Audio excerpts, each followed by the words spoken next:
இன்றே டவுன்லோட் செய்து உங்கள் ஃபேவரட் ஷோக்களை என்ஜாய் பண்ணுங்க.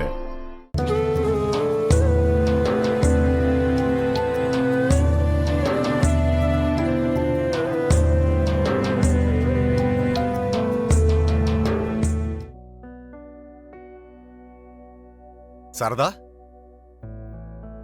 சாரதா, நீங்க எதுக்குங்க வந்தீங்க? எல்லாரும் கிளம்பி போனது நல்லதா போச்சு. இல்லன்னா பார்த்தா அவங்க என்ன நினைப்பாங்க? சாரதா, நான் எல்லாத்தையும் பார்த்துட்டு தான் வரேன். ககன் மணமேடையில கட்டிக்கிறதுக்காக இதோ பட்டு வேஷ்டி சட்டை வாங்கிட்டு வந்திருக்கேன். பூர்ணிமாக்கு ட்ரெஸ் வாங்கிட்டு வந்திருக்கேன். அப்புறம் உனக்கு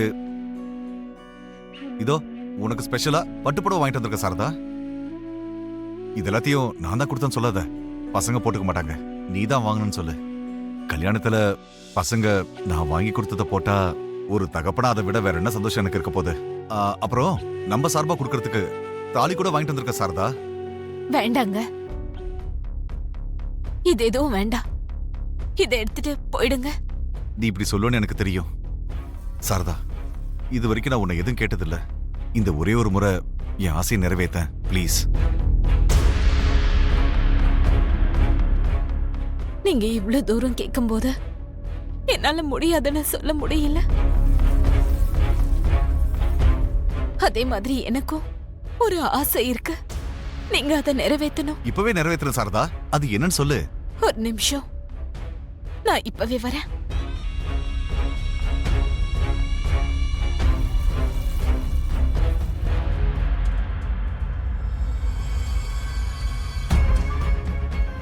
இந்த பேப்பர்ல நீங்க கையெழுத்து போடணும். என்ன பேப்பர் இது? நம்ம ரெண்டு பேரும் விருப்பப்பட்டு பிரிய போறோம்னு கோர்ட்ல நாம அப்ளை பண்ற மியூச்சுவல் டிவோர்ஸ் பேப்பர்ஸ்.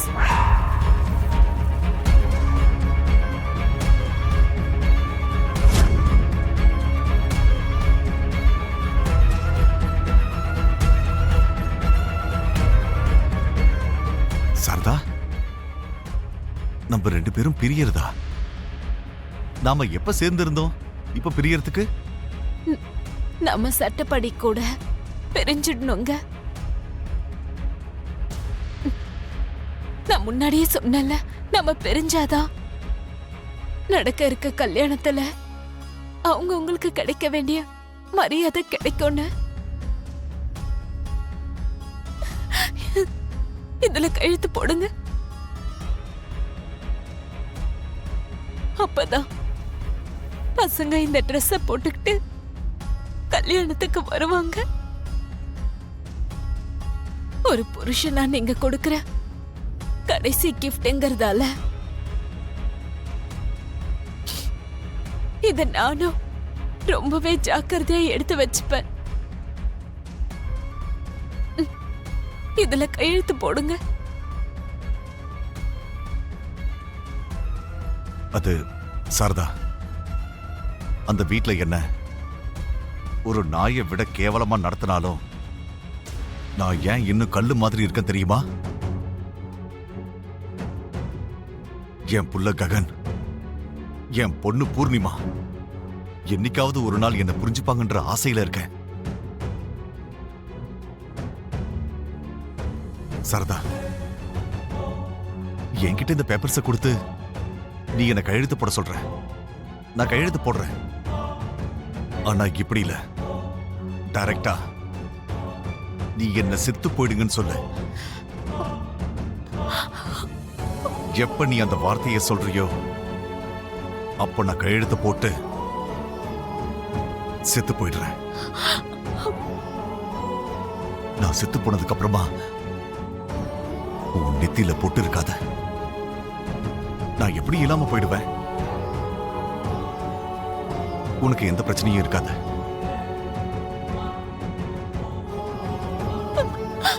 என்னங்க, நில்லுங்க.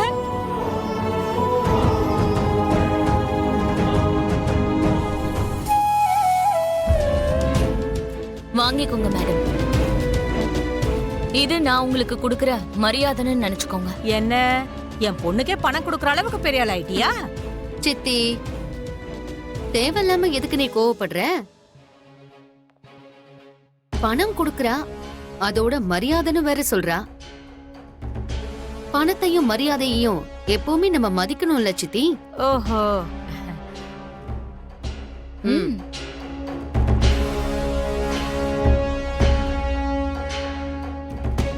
இந்த மரியாதைக்கு பின்னாடி ஏதோ ஒரு தேவை கண்டிப்பா இருக்கும்.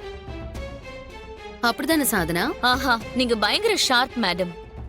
நான் சென்னையில டான்ஸ் இன்ஸ்டிடியூட் வைக்கிறேன்னு சொன்னல, அதுக்கு உங்க பொண்ணு பூமி தடங்கலா இருக்கா.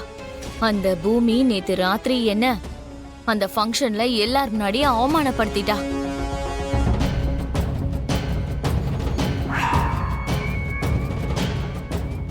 நிறுத்துங்க. நீ ஷோபா சந்திராவோட மாணவியா?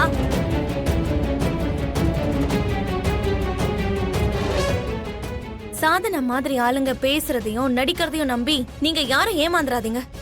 நானே ஒரு டான்ஸ் அகாடமிய உருவாக்கி இலவசமா நாட்டியத்தை கத்து கொடுக்கறேன். ஷோபா சந்திராவோட மாணவியா என்ன விட ஷோபா சந்திராவோட பொண்ணா பூமிக்கு தான் அதிக வேல்யூ இருக்கும். அது மட்டும் இல்லாம அவ ஃப்ரீயா டான்ஸ் கத்து கொடுத்தா என் டான்ஸ் பிசினஸ்க்கே டிமாண்ட் இல்லாம போயிடும். உங்க பொண்ணு நக்ஷத்ரா பூமி உங்க வீட்ல காலடி எடுத்து வைக்கிற வரைக்கும் உங்க பொண்ணுதான் வீட்டோட மகாராணியா இருந்தா. அந்த பூமி போய் சேர்ந்துட்டா என் பொண்ணுதான் மறுபடியும் மகாராணியா இருப்பான்னு யோசிக்கிற கன்னிங் மென்டாலிட்டி உங்களோடது. பரவாயில்லையே, நல்ல ஷார்ப்பா தான் இருக்க. இங்க பாரு, பூமியை மிதிக்கிறது தான் நம்ம 2 பேரோட அஜெண்டா. மிதிச்சிருவோம். ம், பணம் கொடுத்திருக்கல்ல, பூமி டான்ஸ் அகாடமி வைக்காத மாதிரி பண்றது என்னோட பொறுப்பு.